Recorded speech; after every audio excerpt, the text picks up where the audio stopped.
Nós temos isomeria de compensação e isomeria de função. São duas funções. E também vamos tratar sobre os métodos de obtenção. Na isomeria de compensação, ou também tratada por metameria, ocorre quando os isômeros apresentam um heteroátomo que muda de posição. Quer dizer que, se nós temos uma determinada cadeia, como neste exemplo, onde o oxigênio primeiro está numa posição e depois vai na outra posição, mas atenção, sem mudar a quantidade de carbonos nem a quantidade de oxigênio. Nada muda. Apenas a posição do elemento diferente. Que elemento diferente? O heteroátomo. Neste caso, o átomo de oxigênio. Quando ele muda de lugar, numa estrutura está aqui nesta posição e depois vai para outra posição, isso nós vamos chamar de isômero de compensação ou metameria, porque houve variação do elemento diferente, neste caso o átomo de oxigênio. Na isomeria de função já é diferente. Na isomeria de função eles partem da mesma forma molecular, como está aqui nesse exemplo, e formam dois exemplos diferentes, como são os álcools e são os éteres. Porquê? Eles têm a mesma forma molecular, mas têm grupos funcionais diferentes. Partiram da mesma origem, mas os grupos funcionais são diferentes. Então, aí estamos diante de uma isomeria de função. E a função que pode fazer comparação com os álcools só pode ser os éteres. Daí que eles só podem formar isomeria de função entre eles os dois. Não podemos fazer com álcools e aldeídos ou cetonas. Não, são duas funções que são diferentes a eles. Então, só tem que ser isomeria de função dos álcools, tem que ser necessariamente com os éteres. Nos métodos de obtenção, depois eu vou-vos dizer, fica atento, depois vou falar sobre como surgiu o método que revolucionou a química orgânica, sobretudo para eliminar os analgésicos, não os álcools, mas sim passando a ser os éteres. Aguarde mais um bocadinho. Mas por agora vamos começar a falar sobre o primeiro método de obtenção, que é o método de desidratação intermolecular, ou também chamado de desidratação fraca dos álcools. Por quê? Porque este método serve especificamente para obter éteres simétricos. Aqueles éteres que têm a mesma quantidade de carbonos nos dois radicais. Se não viu essa aula, reveja a nossa aula número 1. Vá na nossa playlist. Temos um vídeo que fala sobre os éteres simétricos, assimétricos, mistos, aromáticos. Então reveja essa nossa aula. Mas voltando, este método serve para obter éteres simétricos. E esses éteres simétricos, como é que eles são formados? Formam-se a partir da reação entre dois álcools com uma temperatura aproximada aos 140 graus Celsius, no meio ácido. A água vai evaporar e dá lugar à formação a um éter simétrico.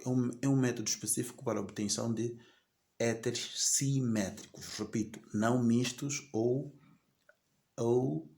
fechados, não. É só para éteres simétricos, como está aqui neste exemplo que nós vemos aqui. Um segundo método é aquele método que faz reagir álcools com aldeídos ou cetonas. Os aldeídos ou as cetonas, se reagirem com os álcools, também formam éteres. Só que esses são chamados de éteres duplos. Aqueles éteres que têm dois grupos funcionais. Têm dois grupos funcionais. Os éteres podem ter mais de um grupo funcional. E quando tem mais de um grupo funcional, chama-se éter duplo, ou também conhecido como acetal. Como está aqui na nossa reação. O álcool reage com aldeído ou com acetona. Por que aldeído ou acetona? Porque os dois são detentores de um grupo chamado grupo carbonilo.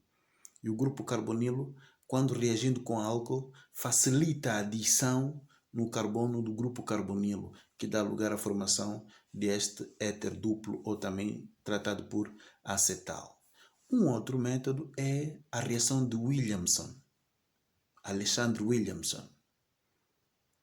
Reveja nossos vídeos sobre a história da química e vai encontrar quem foi Alexandre Williamson. Mas o que é que fez Williamson? Williamson fez reagir um halogeneto e fez reagir também um alcoolato. Mas antes disso, o que é que William fez primeiro? Ele pegou uma base, um hidróxido de sódio, qualquer uma outra base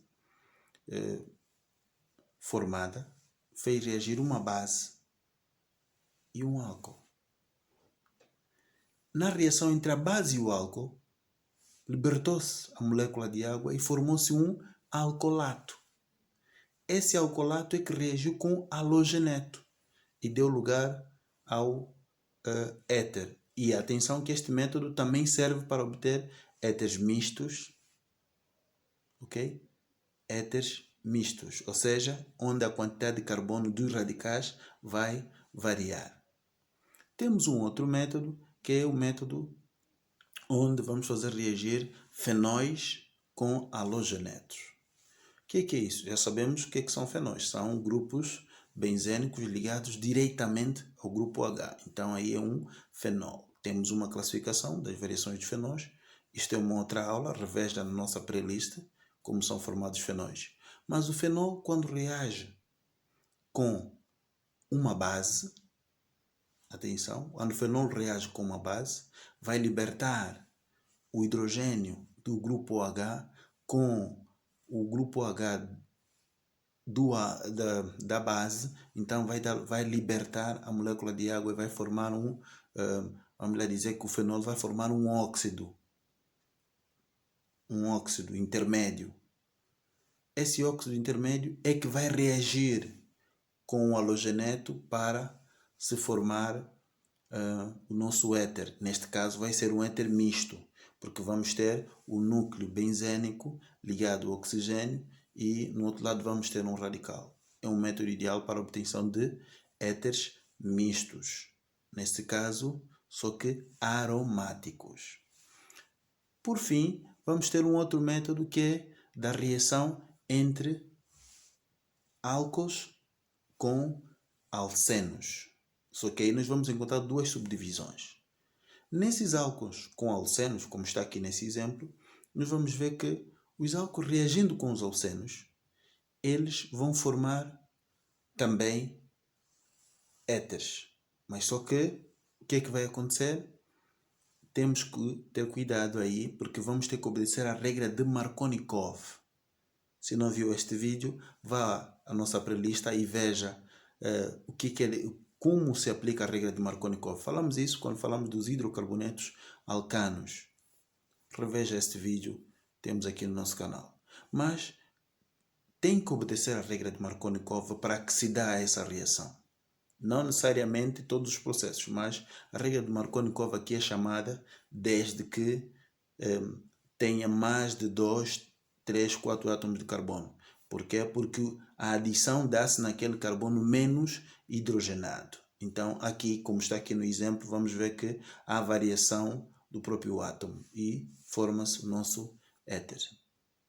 E depois temos também para a formação de éteres vinílicos, aqueles éteres que apresentam a dupla ligação, ou seja, eles partem de um alcino que reage diretamente com álcool, onde o átomo de oxigênio, como está aqui no exemplo, o átomo de hidrogênio vai para o carbono menos hidrogenado e aí sim dá lugar à formação de um éter vinílico, que são aqueles éteres que apresentam a presença da dupla ligação na sua estrutura, como está aqui neste exemplo. Então, estes são os métodos que nós queríamos trazer. Mas antes de terminar, deixa-me contar, como eu dizia no princípio, como surgiu os éteres. Os éteres surgem porque os médicos precisavam de acalmar os doentes.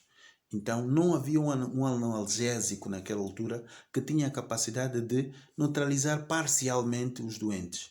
Então, os álcools já existiam, mas tinham efeitos muito nefastos à saúde. Ou seja, eles aplicavam álcool a uma determinada pessoa e viam que a pessoa ficava muito agitada. Por quê? Porque nós sabemos que ele é uma droga que, quando ministrada a alguém, leva a um estado emocional com atitudes ou reações diferentes.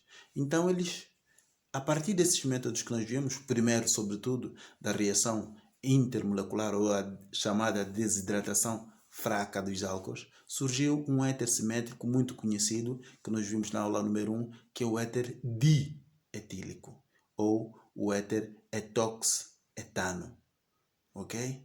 Este éter, quando foi ministrado pela primeira vez, viram que os doentes ficavam parcialmente intactos, não tinham reações que tinham nos álcools. Então, naquela altura, os éteres, neste caso o éter dietílico, foi usado durante muito tempo. Hoje por hoje, por ele ser altamente oxidável, altamente inflamável, ele já está, o seu uso já começa a ser um bocadinho reduzido. Este é também chamado o éter de farmácia. Começa a ser um bocadinho reduzido porque já surgiram outros analgésicos com menos inflamável, que não reagem diretamente à temperatura ambiente. Então foi aí que se eliminou não o álcool, eliminou-se o álcool como analgésico e passou a se utilizar os éteres. Como veem, eles têm uma super importância. Então não perca